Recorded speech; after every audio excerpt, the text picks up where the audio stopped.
Sometimes the smallest institutions cause the biggest headaches. That's exactly what happened when one man decided to trust a small local credit union with his money, a decision he'd soon regret. It started simply enough. His card stopped working at the ATM, so he walked inside and asked for help.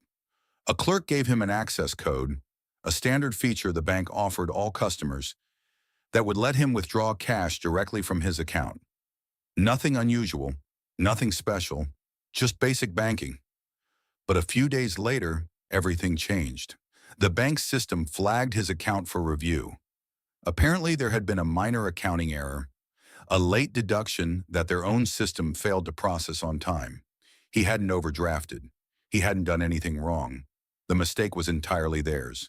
And yet, for over a month, every single dollar he had was frozen. Every time he called for help, he was met with snarky, dismissive responses. And more than once, he got the distinct impression the staff wasn't just unhelpful, they were hostile. The comments felt pointed, personal. His foreign-sounding last name seemed to be a problem for them. Frustrated and running out of options, he called his family back home just to vent, but his younger cousin had been listening carefully and had an idea. There's a Russian service, his cousin explained, that pays people small amounts, fractions of a cent each, to post whatever content you request across social media. You could choose the type of profiles, American-looking accounts, local-looking accounts, whatever you needed. He was skeptical, but desperate.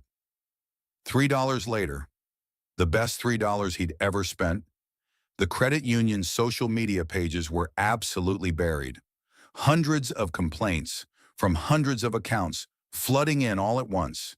Angry customers, concerned community members. Post after post after post. It didn't take long. That same day, his phone rang. It wasn't a regular support agent. It was the call center manager, personally calling to express how much they understood his frustration and to let him know that regardless of whether he wanted to keep his account or not, the bank was prepared to transfer his full balance, plus $50 in compensation, to any bank of his choosing, immediately. He accepted. The bank almost certainly realized there was no way to trace any of it back to him, which is probably exactly why they decided to end things on such a generous note. The only loose end? Those posts are still out there, still up, still sitting on the credit union's social media pages, because there's no way to call the bots back. That, as he put it, is someone else's problem now.